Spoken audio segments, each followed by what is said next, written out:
조인섭 변호사의 상담소.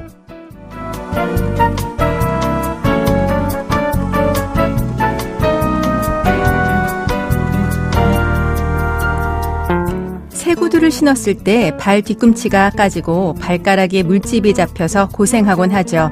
그런데 여러 번 신다 보면 어느샌가 구두는 내 발 모양에 딱 맞게 늘어나서 한결 편안해집니다. 어쩌면 지금이 바로 그런 시기가 아닐까요?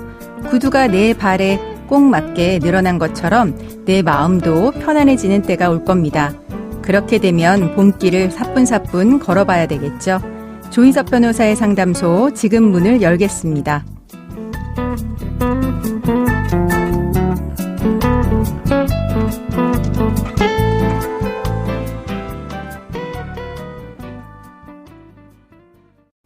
당신을 위한 로하우스 조담소 류현주 변호사와 함께합니다. 안녕하세요. 네, 안녕하세요. 류현주 변호사입니다. 오늘의 고민 사연은 어떤 내용일까요?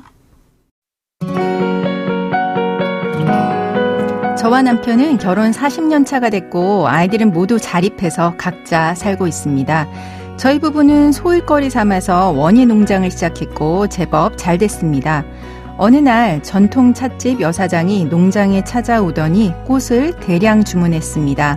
그 뒤로 단골이 됐고 저희 부부는 꽃을 배달하느라 찻집에 자주 갔습니다. 그런데 어느 날부턴가 남편은 찻집에 자기 혼자 가겠다고 했고 꽃 주문이 들어오지 않아도 찻집에 자주 드나들더라고요. 어떤 날은 고객 관리를 해야 한다면서 여사장과 저녁 식사에 술까지 마셨죠. 그때까지만 해도 남편을 의심하진 않았습니다. 왜냐하면 저희 부부는 60대 초반이고 여사장은 70대라서 그럴 리가 없다고 생각했죠. 그러던 와중에 남편이 새 차를 뽑았습니다. 그런데 옆자리에 가장 먼저 태운 건 아내인 제가 아니라 찻집 여사장이었습니다. 게다가 두 사람이 단둘이 식사하는 자리도 많아진 것 같았습니다. 이쯤 되니 의심이 들더라고요. 그러던 어느 날 우연히 남편 핸드폰에 녹음된 통화 내용을 들었습니다. 두 사람은 제가 아는 것보다 더 깊은 사이였습니다. 남편은 거의 매일 여사장과 식사하고 교회로 나들이를 다녔습니다. 저한테 말하지 않았던 속내 깊은 고민도 나눴습니다. 남편은 여사장을 할멈이라고 부르고 여사장은 남편을 자네라고 불렀는데 서로 보고 싶다, 당신과 있는 시간이 유일하게 행복한 시간이다 라고 하더군요. 곧장 남편을 추궁했습니다. 남편은 단순히 고객이고 동네 친구라고 발뺌만 했습니다. 오히려 나이가 들어서 성관계도 못한다면서 할멈과 무슨 바람이냐고 하더라고요. 그동안 속고 살아왔다는 생각을 하니 분통이 터지기만 합니다. 여사장을 상대로 상간녀 소송을 하면 승소할 수 있을까요?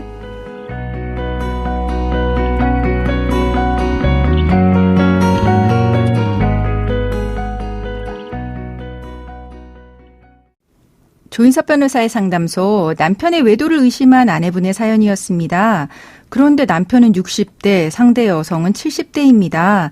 혈기왕성한 나이도 아니고 60대가 무슨 바람이냐 생각하는 분도 계시겠지만 사실 그렇지만도 않죠? 네, 맞습니다. 생각보다 60대 이상 의뢰인 분들이 배우자의 부정행위를 이유로 이제 상담을 오시는 분들이 많습니다. 그리고 이제 제가 느꼈던 특이점은 이제 가정폭력을 수십 년 참고 사셨던 분들도 배우자의 부정행위는 참지 못하겠다면서 이혼을 결심하는 경우를 여러 번 봤습니다. 네. 아유, 지금 사연 같은 경우는 이제 남편이 아내를 속이고 이성과 식사를 하고 나들이를 갔습니다. 성관계는 안 했다라고 이야기를 하는데 그래도 부정행위 인정될까요? 네, 사연자분께서 일단 배신감이 굉장히 크실 것 같은데요. 네. 예, 근데 이제 결론부터 말씀드리면 남편분의 얘기가 틀렸습니다. 우리 민법상 이혼 사유인 이제 부정행위라는 것은 성관계가 필수적인 요소는 아닙니다. 법원에서는 부정행위는 성관계를 포함하는 보다 넓은 개념으로 성관계하지 않았더라도 부부의 정조 의무를 저버리는 일체의 행위가 포함된다라는 점을 명확히 하고 있습니다. 사연의 경우에 남편분이 찻집 여사장과 이제 사연자분 몰래 만나서 매일 식사하고 데이트하고 이제 애정어린 대화도 주고받았거든요. 네. 이 정도면 이제 부부간 신뢰와 정조 의무를 저버리는 행동으로 보입니다. 네. 그렇다면 이제 우리가 보통 이제 간통죄라고 이야기를 하지 않습니까? 이 간통죄 인정 범위와 부정행위 인정 범위 좀 차이가 있을까요? 네, 구형법에는 간통죄 처벌 조항이 있었죠. 그러다가 이제 2015년에 헌법재판소 위헌 결정을 받아 폐지가 되었습니다. 네. 근데 아직까지도 많은 분들이 간통죄 처벌의 조건인 간통과 이혼 및 위자료 청구 사유인 부정행위 개념을 혼동하시는 것 같습니다. 네, 그런 것 같습니다. 예, 일단 간통죄에 해당하려면 성교행위가 있어야 하고 그래서 각 성교행위마다 한 개의 간통죄가 성립합니다. 네. 그래서 과거에 경찰을 대동하고 모텔 등을 급습해서 그 성교행위하는 현장을 잡곤 했던 것이죠. 그렇죠. 네. 그런데 이에 비해서 부정행위는 성관계를 하지 않았더라도 부부의 정조 의무를 저버리는 일체의 행위를 의미하기 때문에 꼭 성교행위가 있었는지를 따지지 않습니다. 이것이 가장 큰 차이라고 하겠습니다. 그리고 간통죄는 범죄로서 형사처벌 대상이었던 반면에 부정행위는 범죄는 아니고 민사상 불법행위입니다. 네. 즉 부정행위로 인정된다 해도 처벌이 되는 것은 아니고요.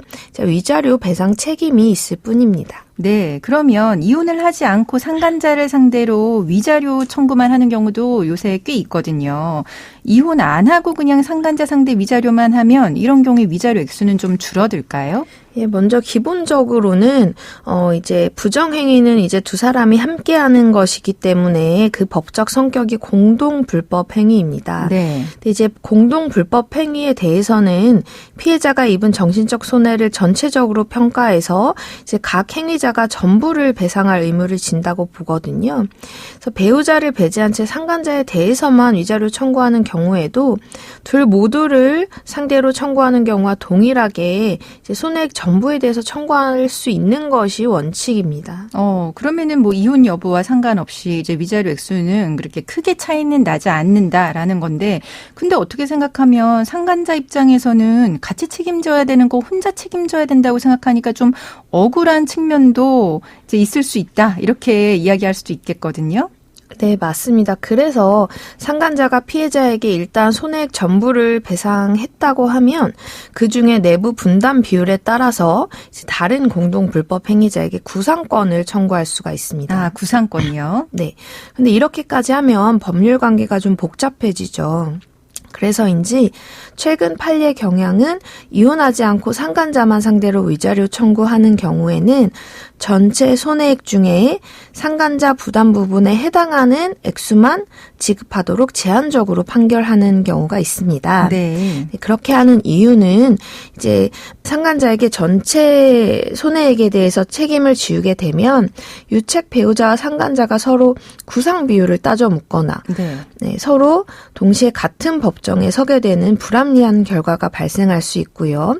그런 경우에 이제 부부 공동생활의 조속한 회복, 안정에 방해되는 결과를 또 초래할 수가 있다는 얘기를 하고 있습니다. 네, 그렇군요. 그러면 이렇게 상간소송 이제 진행하려고 하면 증거를 확보해야 될 텐데 증거 확보할 때 주의할 점이 있을까요? 네, 먼저 많은 분들이 간과하시는 것이 부정행위 자체에 대한 증거만 수집하면 된다고 생각하시는 것입니다. 부정행위 자체가 있었다는 것에 더해서 상간자가 나의 배우자가 기혼인 것을 알았어야 합니다. 즉 부정행위 있었다 해도 유부남인 줄 몰랐다라고 하거나 이혼한 줄 알았다라고 하면 위자료 받기가 어려워질 수 있거든요. 네. 예, 두 번째로는 정보통신망, 개인정보보호법 등 법에 위반되는 행위를 통해서 증거를 수집하는 경우에는 형사처벌될 수 있으니 주의하셔야 됩니다. 네. 최근에는 이혼과 상간소송 영역에서도 증거 수집 방법이 위법한 경우에 이제 형사고소로 이어지는 경우가 늘어나는 추세입니다. 네. 세 번째로는 법원을 통한 합법적 증거 수집에 대해서 좀 고민을 해보시라는 점 말씀드리고 싶습니다. 소송 제기 전이라면 CCTV 증거 보전 신청, 소송 제기 후라면 출입국 기록 조회, 통화 내역, 거래 내역 조회 등이 가능합니다. 네, 그렇군요. 그럼 지금까지 상담 내용을 정리해보자면 남편이 상간자와 성관계를 하지 않았다라고 하더라도 자주 식사, 데이트 등의 행위를 했다라고 하면 부정행위로 간주될 수 있습니다. 또 최근 판례는 이혼하지 않고 상간자한테 위자료를 지급하라고 할 때 전체 손해액 중 상간자의 부담 부분의 위자료 액수만 지급하도록 하는 그런 제한된 판결을 하는 경향도 있다라고 하는 거 알아주셔야 될 것 같고요. 또 무엇보다 상간 소송을 하기 위해서 증거를 모을 때는 부정행위뿐만 아니라 상간자가 배우자의 기혼 사실을 알았다라고 하는 증거도 함께 확보하시는 게 좋다는 조언 드렸습니다. 지금까지 법무법인 신세계로의 류현주 변호사와 함께했습니다. 네, 감사합니다.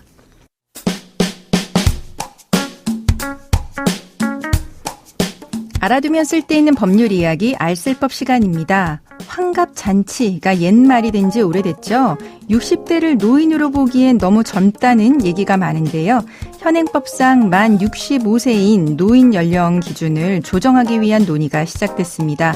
초고령 사회에 본격 진입한 만큼 노인 연령을 올려야 한다는 목소리가 나온 거죠. 그런데 혹시 궁금하지 않으세요? 현행법상 노인의 기준이 65세로 정해진 이유는 뭘까요?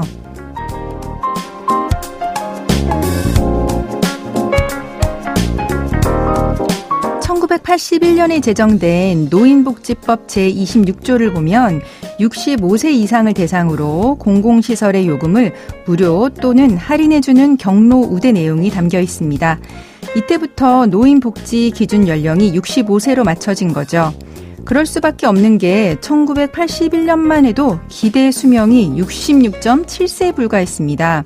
그런데 올해는 그보다 18살 정도가 늘어나서 84.5세까지 올랐고요. 노인이 스스로도 노인이라고 생각하는 나이가 71.6세로 나타났습니다. 기대 수명이 늘어나고 있기 때문에 65세 기준을 유지하면 노인 인구도 갈수록 늘어날 수밖에 없는 거죠. 저출생으로 생산 가능 인구가 줄어드는 상황에서 일할 수 있는 중장년층이 나이 때문에 은퇴해야 한다면 사회적인 비용이 클 수밖에 없고, 그래서 정부에서 44년 만에 노인 연령 상향에 대한 논의를 시작한 겁니다. 하지만 노인 연령이 올라가면 그만큼 기초연금과 지하철 무임승차, 무료 국가검진 같은 복지 혜택이 줄어들게 됩니다. 국민연금 수급 개시 연령도 오는 2033년까지 65세로 오르는데요. 앞으로 이보다 더 높아질 수 있다는 점도 우려됩니다. 그래서 전문가들은 정년 연장이 병행되어야 한다고 강조합니다. 여러분은 어떻게 생각하시나요? 우리나라는 저출산, 고령화 문제가 유달리 심각한 만큼 노인 연령 조정 논의가 시급해 보입니다. 조인섭 변호사의 상담소, 조담소는 언제나 당신과 함께합니다. 끝곡으로 스윗의 Love is like oxygen 들려드리면서 저는 이만 인사드립니다. 지금까지 로이어 조인섭이었습니다.